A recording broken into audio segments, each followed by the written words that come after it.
열왕기상 7장에서 9장입니다. 솔로몬은 자기의 궁을 건축하기 시작하여 그것을 완공하는 데 13해가 걸렸다. 그는 레바논 수풀궁을 지었는데 그 길이는 100자이고 그 너비는 50자이고 그 높이는 30자이다. 백향목 기둥을 4줄로 세우고 그 기둥 위에는 백향목 석가래를 얹었다. 지붕에는 한 줄에 15개씩 모두 45개의 석가래를 대고 백향목 판자로 덮었다. 창틀은 3줄로 되어 있고 그 창문들은 3단으로 되어서 서로 마주보고 있었다. 문과 문설주는 모두 네모난 모양이고 창문은 창문끼리 3줄로 마주보고 있었다.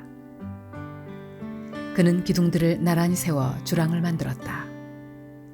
그것은 길이가 50자이고 너비가 30자인 벽이 없는 복도였다. 주랑 앞에는 현관이 있고 현관 앞에 또 기둥들이 있고 그 기둥들 위에는 차양이 걸려 있었다. 또 그는 옥좌실 곧 재판정을 짓고 그 마루를 모두 백향목으로 깔았다. 자기가 있을 왕궁은 재판정 뒤에 있는 다른 뜰에 지었는데 그 건축 양식은 다른 건물들의 건축 양식과 서로 비슷하였다. 또 솔로몬은 이것과 같은 궁전을 그가 결혼하여 아내로 맞아들인 바로의 딸에게도 지어주었다. 왕궁을 포함한 모든 건물은 치수를 재어서 깎은 귀한 돌, 앞뒤를 톱으로 자른 값진 돌들로 지었는데 기초에서부터 갓돌까지 또 바깥은 물론이고 건물 안의 큰 뜰까지 다 그러한 재료를 써서 지었다. 기초를 놓을 때에도 값진 큰 돌들을 놓았는데 어떤 돌은 10자나 되고 어떤 돌은 8자나 되었다. 기초를 다진 다음에는 그 위에다가 치수를 재어서 잘 다듬은 값진 돌과 백향목으로 벽을 올렸다. 왕궁 뜰의 담이나 주님의 성전 안뜰의 담이나 성전의 어귀, 현관에 담은 모두 잘 다듬은 돌 3켜와 두꺼운 백향목 판자 1켜를 놓아서 쌓았다. 솔로몬 왕은 사람을 보내어서 두로에서 후람을 불러왔는데 그는 납달리 지파에 속한 과부의 아들이다. 그의 아버지는 두로 사람으로서 노쇠 대장장이이다. 그는 노쇠를 다루는 일에는 뛰어난 지혜와 기술과 전문 지식을 두루 갖춘 사람이었다. 그가 솔로몬 왕에게 불려와서 공사를 거의 도맡아 하였다. 그는 2개의 노쇠 기둥을 만들었다. 둘 다 8자 높이에 12자 둘레였다. 그는 또 그 2 기둥의 꼭대기에 얹어 놓을 2개의 기둥머리를 놋을 녹여 부어서 만들었는데 그 기둥머리는 둘 다 꽃같이 높이가 5자이다. 기둥 꼭대기에 얹은 기둥머리를 장식하려고 바둑판 모양으로 얽은 그물과 사슬 모양의 고리를 각각 7개씩 만들었다. 이렇게 2 기둥을 만들고 나서 기둥 꼭대기에 얹은 기둥머리를 장식하였다. 놋쇠로 석류를 만들고 그물에다가 석류를 2줄로 늘어뜨려서 기둥머리를 장식하였다. 기둥 꼭대기에 얹은 기둥머리는 그 높이가 넉자이다. 나리꽃 모양으로 만들었는데 사슬 장식 위에 둥그렇게 돌출된 부분에다가 얹었다. 기둥머리에는 놋쇠로 만든 석류 200개가 둥그렇게 열을 지어 있었다. 다른 기둥머리도 마찬가지였다. 후람은 이렇게 해서 만든 2 기둥을 성전의 현관에다가 세웠다. 오른쪽 기둥을 세우고 그 이름을 야긴이라고 하였고 왼쪽 기둥을 세우고 그 이름을 보아스라고 하였다. 그 다음에 기둥들의 꼭대기에는 나리꽃 모양으로 만든 기둥머리를 얹었는데 이렇게 해서 후람은 기둥 세우는 일을 마쳤다. 그 다음에 후람은 놋쇠를 부어서 바다 모양 물통을 만들었는데 그 바다 모양 물통은 지름이 10자, 높이가 5자, 둘레가 30자이고 둥근 모양을 한 물통이었다. 그 가장자리 아래로는 돌아가면서 놋쇠로 만든 호리병 모양의 박이 있는데 이것들은 놋쇠를 부어서 바다 모양 물통을 만들 때에 2줄로 부어서 만든 것이다. 또한 12마리의 노쇠 황소가 바다 모양 물통을 떠받치고 있는데 3마리는 북쪽을 바라보고 3마리는 서쪽을 바라보고 3마리는 남쪽을 바라보고 3마리는 동쪽을 바라보고 서 있었고 등으로 바다 모형을 떠받치고 있었다. 황소는 모두 엉덩이를 안쪽으로 향하고 있었다. 그 노쇠로 된 바다 모양 물통의 두께는 손너비만 하였다. 그 테두리는 나리꽃 봉오리 모양으로 잔의 테두리처럼 둥글게 만들었다. 그 용량은 물을 2,000말 정도 담을 수 있는 것이었다. 그는 또 놋으로 받침대를 10개 만들었는데 받침대마다 길이가 넉자, 너비가 넉자, 높이가 석자이다. 받침대의 구조는 다음과 같다. 받침대는 판자 테두리를 가지고 있고 그 테두리는 틀 사이에 끼어 있었다. 틀 사이에 낀 판자 테두리 위에다가는 사자와 소와 그룹을 그려 넣었다. 사자와 소의 위아래로는 화환 무늬를 새겨 넣었다. 그리고 각 받침대에는 4개의 노쇠 바퀴와 노쇠 축과 4개의 다리를 달았다. 그 4개의 다리는 노쇠 대야 아래에서 어깨 모양의 받침두리를 꿰고 있었다. 이 받침두리들은 화한 무늬의 맞은 쪽에서 녹여 부어서 만든 것이었다. 그 아가리는 받침두리 안에서 위로 한자 높이로 솟아나와 있었는데 그 아가리는 지름이 한자 반으로 둥글게 받침두리와 같은 모양으로 되어 있고 그 아가리에는 돌아가면서 새긴 것이 있었다. 그러나 그 테두리 판자들은 네모지고 둥글지 않았다. 그 테두리 판자의 아래에는 4개의 바퀴를 달고 바퀴의 축은 받침대 안에다 넣었다. 바퀴 하나의 높이는 한자 반이었다. 그 바퀴의 구조는 말이 끄는 전차 바퀴의 구조와 같았다. 바퀴의 축과 테두리와 바퀴살과 그 축의 통은 모두 노쇠를 녹여 부어서 만든 것이었다. 그리고 받침대의 4 귀퉁이에는 어깨 모양의 받침두리가 4개 붙어 있는데 그 받침대에서 받침두리가 잇따라 나와 있었다. 받침대 꼭대기에는 반자 높이의 테두리가 둥글게 둘려 있고 또 받침대 아래에는 바퀴축인 버팀대와 테두리 판자들이 연결되어 있었다. 바퀴축인 받침대 판자와 테두리 판자 위의 빈 곳에는 그룹과 사자와 종려나무를 활짝 핀 꽃 모양과 함께 새겼다. 그는 이러한 방식으로 받침대 10개를 만들었는데 모두가 같은 치수와 같은 양식으로 일일이 부어서 만들었다. 또 그는 노쇠로 대야 10개를 만들었다. 대야마다 물을 40말씩 담을 수 있었다. 대야들의 지름은 넉자이다. 받침대 10개에는 모두 대야 하나씩을 달았다. 받침대 5개는 성전의 오른쪽에, 5개는 성전의 왼쪽에 놓았고 바다 모양 물통은 성전 오른쪽에 동남쪽 모퉁이에 놓았다. 후람은 또 솥과 부삽과 피 뿌리는 대접을 만들었다. 이렇게 후람은 솔로몬 왕이 주님의 성전에다가 해놓으라고 시킨 모든 일을 마쳤다. 그가 만든 것들은 2 기둥과 그 2 기둥 꼭대기에 얹은 둥근 공 모양을 한 기둥머리 둘과 그 2 기둥 꼭대기에 있는 공 모양을 한 기둥머리에 씌운 그물 2개와 기둥 꼭대기에 있는 공 모양을 한 기둥머리에 씌운 각 그물에다가 2줄로 장식한 석류 400개와 또 받침대 10개와 받침대 위에 놓을 대야 10개와 바다 모양 물통 1개와 그 바다 모양 물통 아래 받쳐놓은 황소 모양 12개와 솥과 부삽과 피 뿌리는 대접들이다. 후람이 솔로몬 왕을 도와서 만든 주님의 성전의 이 모든 기구는 모두 광택나는 노쇠로 만든 것이다. 왕은 이 기구들을 숫꽃과 사르단 사이에 있는 요단 계곡에 진흙에 부어서 만들게 하였다. 이 기구들이 너무 많아서 솔로몬이 그 무게를 달지 못하였으므로 여기에 사용된 노쇠의 무게는 아무도 모른다. 솔로몬은 또 주님의 성전 안에다가 둘 기구를 만들었는데 곧 금제단과 빵을 늘 차려놓는 금으로 만든 상과 또 등잔대들 곧 지성소 앞에 오른쪽에 5, 왼쪽에 5개씩 놓을 순금 등잔대들과 금으로 만든 꽃장식과 등잔과 부집게와 순금으로 된 잔과 심지 다듬는 집게와 빛 뿌리는 대접과 향로와 불 옮기는 그릇과 내실 곧 지성소 문에 다는 금 돌적이와 성전의 바깥문에 다는 금 돌적이들이다. 이렇게 해서 솔로몬 왕은 주님의 성전을 짓는 모든 일을 완성하였다.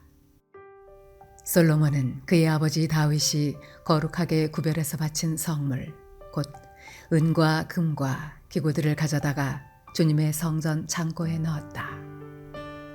솔로몬은 주님의 언약궤를 시온 곧 다윗성에서 성전으로 옮기려고 이스라엘 장로들과 이스라엘 자손의 각 가문의 대표인 온 지파의 지도자들을 예루살렘에 있는 자기 앞으로 불러 모았다.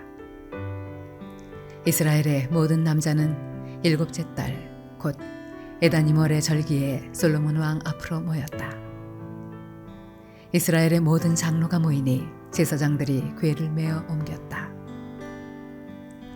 주님의 궤와 회막과 장막 안에 있는 거룩한 기구를 모두 옮겨왔는데 제사장들과 레위 사람들이 그것을 날랐다.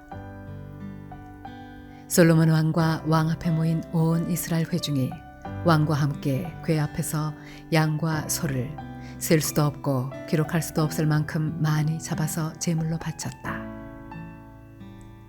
제사장들은 주님의 언약궤를 제자리 곧 성전 내실 지성소 안 그룹들의 날개 아래에 가져다가 놓았다. 그룹들이 궤가 놓인 자리에 날개를 펼쳐서 궤와 채를 덮게 하였다.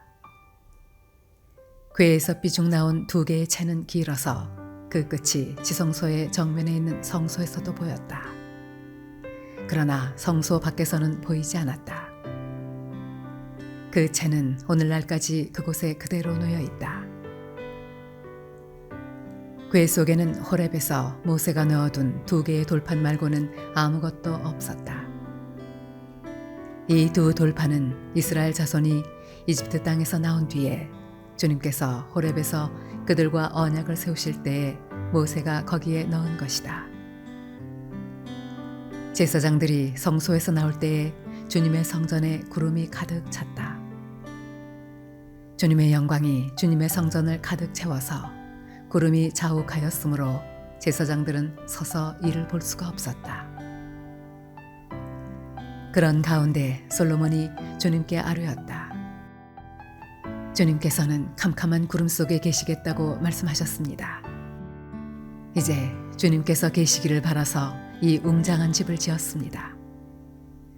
이 집은 주님께서 영원히 계실 곳입니다. 그런 다음에 왕은 얼굴을 돌려 거기에 서 있는 이스라엘 온 회중을 둘러보며 그들에게 복을 빌어주었다. 그는 말하였다. 주 이스라엘의 하나님을 찬양하십시오. 주님께서는 나의 아버지 다윗에게 친히 말씀하신 것을 모두 그대로 이루어 주셨습니다. 주님께서 말씀하시기를 내가 내 백성 이스라엘을 이집트에서 이끌어낸 날로부터 오늘에 이르기까지 내가 내 이름을 기릴 집을 지으려고 이스라엘의 어느 지파에서 어느 성읍을 택한 일이 없다. 다만 다윗을 택하여서 내 백성 이스라엘을 다스리게 하였다 하셨습니다. 내 아버지 다윗께서는 주 이스라엘의 하나님의 이름을 기릴 성전을 지으려고 생각하셨으나 주님께서 나의 아버지 다윗에게 이르시기를 네가 내 이름을 기릴 성전을 지으려는 마음을 품은 것은 아주 좋은 일이다. 그런데 그 집을 지을 사람은 네가 아니다. 내 몸에서 태어날 내 아들이 내 이름을 기릴 성전을 지을 것이다 하셨습니다. 주님께서 말씀하신 대로 아버지 다윗의 뒤를 이어서 이렇게 내가 이스라엘의 왕위를 이었으며 주 이스라엘의 하나님의 이름을 기릴 이 성전을 지었으니 주님께서는 이제 그 약속을 이루셨습니다. 주님께서는 이집트 땅에서 우리의 조상을 이끌어내실 때에 그들과 언약을 세우셨는데 나는 주님의 언약이 들어있는 궤를 놓아둘 장소를 이렇게 마련하였습니다. 그런 다음에 솔로몬은 이스라엘 온 회중이 보는 데서 주님의 제단 앞에 서서 하늘을 바라보면서 두 팔을 들어서 펴고 이렇게 기도하였다. 주 이스라엘의 하나님, 위로 하늘에나 아래로 땅에나 그 어디에도 주님과 같은 하나님은 없습니다. 주님은 온 마음을 다 기울여 주님의 뜻을 따라 사는 주님의 종들에게는 세우신 언약을 지키시고 은혜를 베푸시는 분이십니다. 주님께서는 주님의 종인 내 아버지 다윗 임금에게 약속하신 것을 지키셨으며 주님께서 친히 그에게 말씀하신 것을 오늘 이렇게 손수 이루어 주셨습니다. 이제 주 이스라엘의 하나님, 주님께서 주님의 종인 내 아버지 다윗 임금에게 말씀하시기를 네 자손이 저마다 길을 삼가서 내가 내 앞에서 살아온 것 같이 그렇게 살면 내 자손 가운데서 이스라엘의 왕위에 앉을 사람이 내 앞에서 끊어지지 않게 하겠다 하고 약속하신 것을 지켜주시기를 바랍니다. 그러므로 이제 이스라엘의 하나님, 주님의 종인 제 아버지 다윗 임금에게 약속하신 말씀을 주님께서 이루어 주시기를 빕니다. 그러나 하나님, 하나님께서 땅 위에 계시기를 우리가 어찌 바라겠습니까? 저 하늘 위의 하늘이라도 주님을 모시기에 부족할 터인데 제가 지은 이 성전이야 더 말하여 무엇하겠습니까? 그러나 주 나의 하나님, 주님의 종이 드리는 기도와 간구를 돌아보시며 오늘 주님의 종이 주님 앞에서 부르짖으면서 드리는 이 기도를 들어주십시오. 주님께서 밤낮으로 눈을 뜨시고 이 성전을 살펴주십시오. 이곳은 주님께서 내 이름이 거기에 있을 것이다 하고 말씀하신 곳입니다. 주님의 종이 이곳을 바라보면서 기도할 때에 이 종의 기도를 들어주십시오. 그리고 주님의 종인 나와 주님의 백성 이스라엘이 이곳을 바라보며 기도할 때에 그 기도를 들어주십시오. 주님께서 계시는 곳 하늘에서 들으시고 들으시는 대로 용서해 주십시오. 사람이 이웃에게 죄를 짓고 맹세를 하게 되어 그가 이 성전 안에 있는 주님의 제단 앞에 나와서 맹세를 하거든 주님께서는 하늘에서 들으시고 주님의 종들을 심판하시되 악행을 저지른 사람은 죄가 있다고 판결하셔서 벌을 주시고 옳은 일을 한 사람은 죄가 없다고 판결하셔서 옳음을 밝혀주십시오. 주님의 백성 이스라엘이 주님께 죄를 지어 적에게 패배하였다가도 그들이 뉘우치고 주님께로 돌아와서 주님의 이름을 인정하고 이 성전에서 주님께 빌며 간구하거든 주님께서는 하늘에서 들으시고 주님의 백성 이스라엘의 죄를 용서해 주십시오. 그리고 그들의 조상에게 주신 땅으로 그들을 다시 돌아오게 해 주십시오. 또 그들이 주님께 죄를 지어서 그 벌로 주님께서 하늘을 닫고 비를 내려주시지 않을 때에라도 그들이 이곳을 바라보며 기도하고 주님의 이름을 인정하고 그 죄에서 돌이키거든 주님께서 하늘에서 들으시고 주님의 종들과 주님의 백성 이스라엘의 죄를 용서해 주시고 그들이 살아갈 올바른 길을 그들에게 가르쳐 주시며 주님의 백성에게 유산으로 주신 주님의 땅에 비를 다시 내려 주십시오.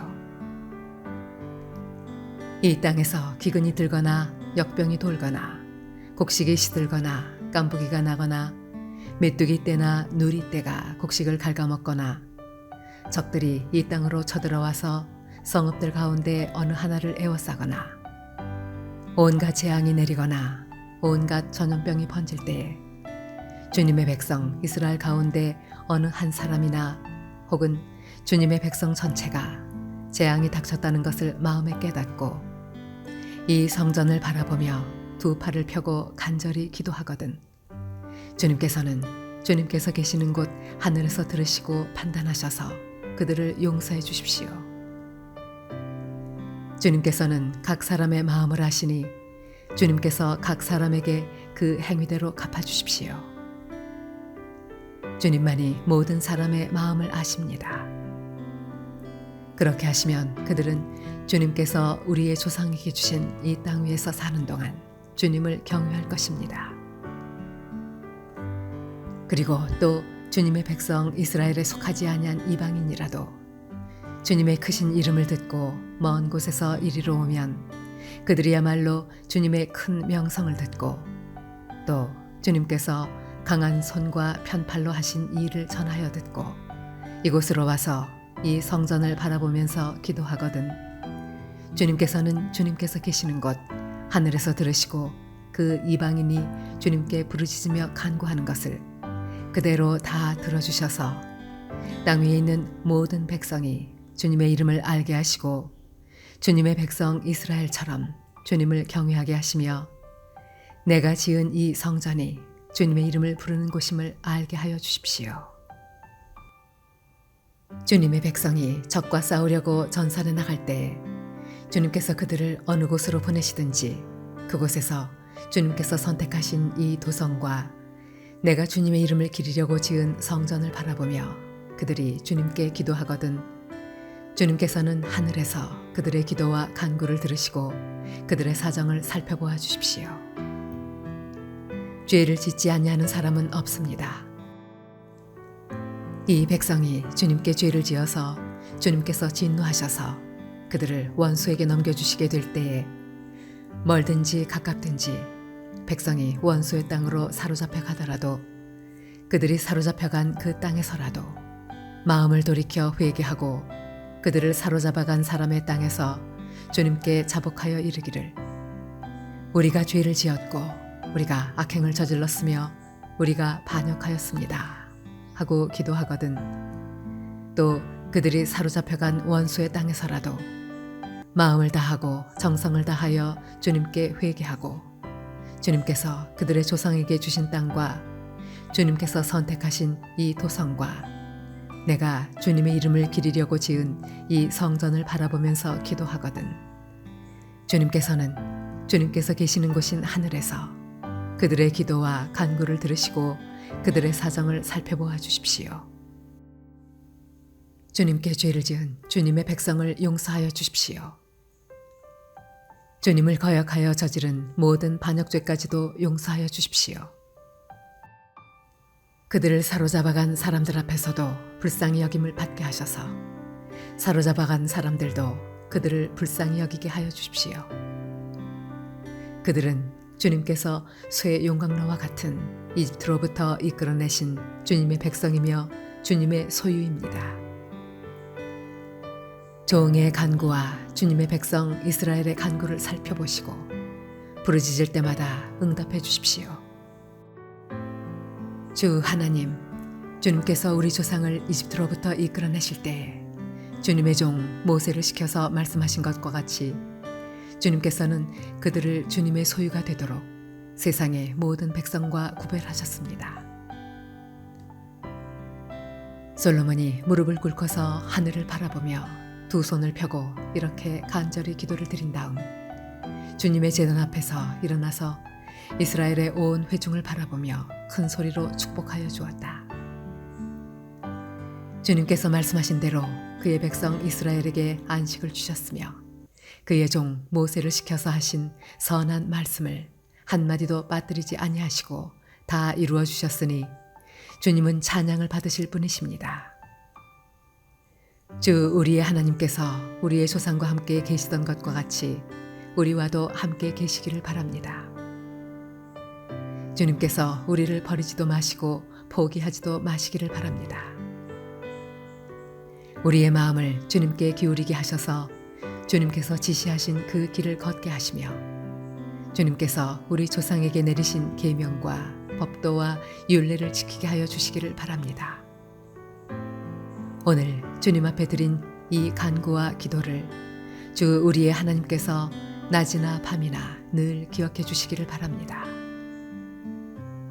하나님께서 주님의 종과 주님의 백성 이스라엘에게 날마다 그 형편에 맞게 자비를 베풀어 주시기를 바랍니다. 그렇게 해서 세상의 모든 백성이 주님만이 하나님이시고 다른 신은 없다는 것을 알게 되기를 바랍니다.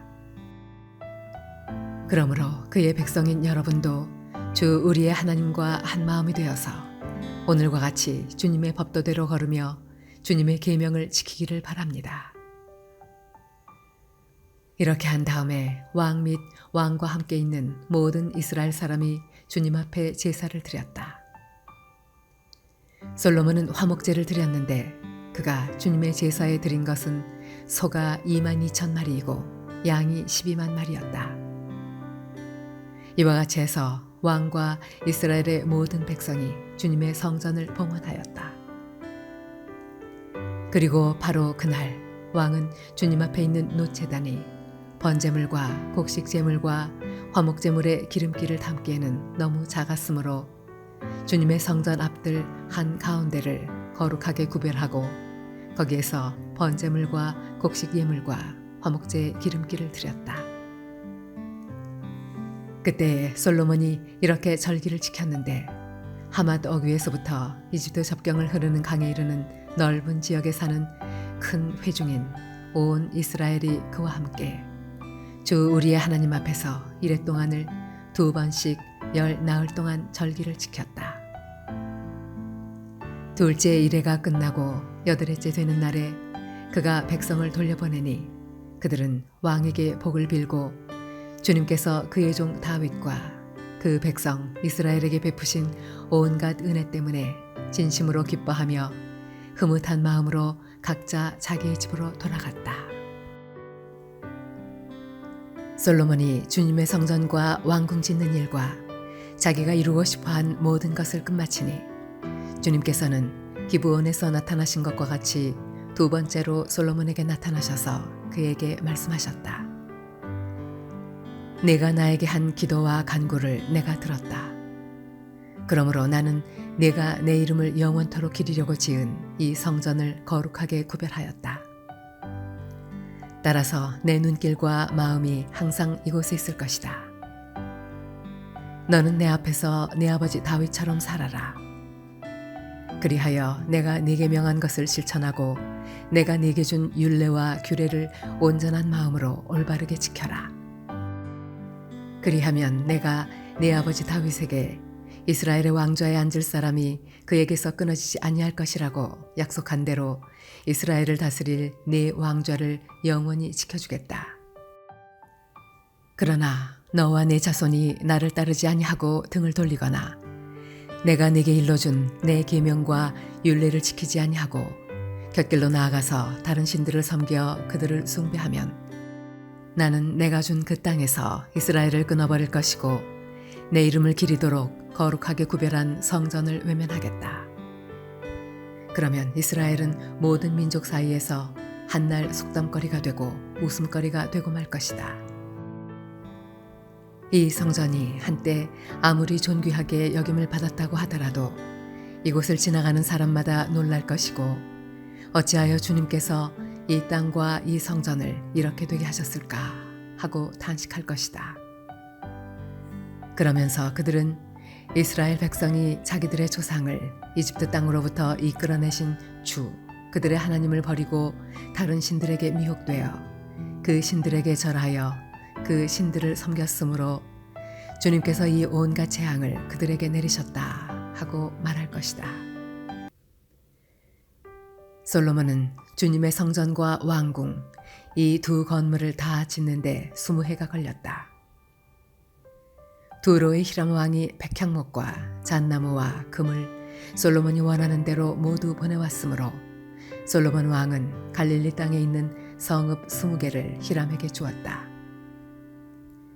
히람이 두로에서부터 와서 솔로몬이 그에게 준 성읍을 보았는데 그 성들이 마음에 차지 않아서 나의 형제여 그대가 나에게 준 성읍들이 겨우 이런 것들이요 하고 말하였다.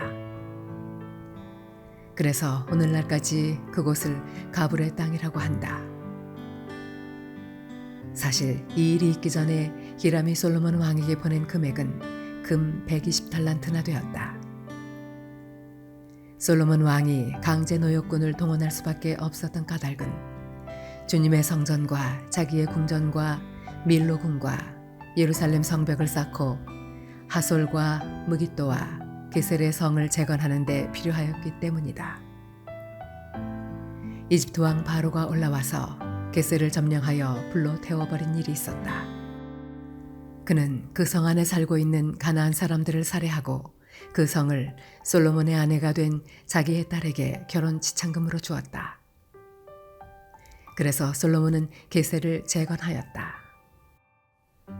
솔로몬은 강제 노역군을 동원하여서 낮은 지대에 있는 베토론을 재건하였다.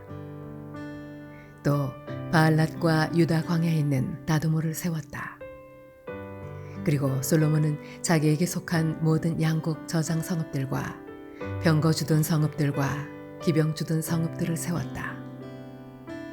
그래서 솔로몬은 예루살렘과 레바논과 그가 다스리는 모든 지역 안에 그가 계획한 것을 다 만들었다. 이스라엘 자손이 아닌 아모리 사람과 헷 사람과 브리스 사람과 히위 사람과 여부스 사람 가운데서 살아남은 백성이 있었다. 솔로몬은 그들을 노예로 삼아서 강제 노역에 동원하였다. 그들은 이스라엘 자손이 다 진멸할 수 없어서 그 땅에 그대로 남겨둔 백성들이었다. 그래서 그들은 오늘날까지도 노예로 남아있다. 그러나 솔로몬은 이스라엘 사람 가운데서는 어느 누구도 노예로 삼지 않았다. 이스라엘 사람은 군인, 신하, 군사령관, 관리병거대 지휘관, 기병대원이 되었다. 솔로몬의 일을 지휘한 관리 책임자들은 550명이다. 그들은 작업장에서 일하는 백성을 감독하는 사람들이다. 바로의 딸은 다윗성에서 올라와서 솔로몬이 지어준 자기의 궁으로 갔다. 그때 솔로몬이 밀로 궁을 완공하였다. 솔로몬은 한 해에 3번씩 주님의 제단에서 번제물과 화목제물을 드리고 또 주님 앞에서 분향하였다. 이렇게 그는 성전 짓는 일을 완수하였다. 솔로몬 왕은 또 에돔 땅 홍해변 엘롯 근방에 있는 에시온게벨에서 배를 만들었다. 히람은 자기 신하 가운데서 바다를 잘 아는 뱃사람들을 보내서 솔로몬의 신하들을 돕게 하였다. 그들이 오빌에 이르러 거기서 420달란트의 금을 솔로몬 왕에게로 가져왔다.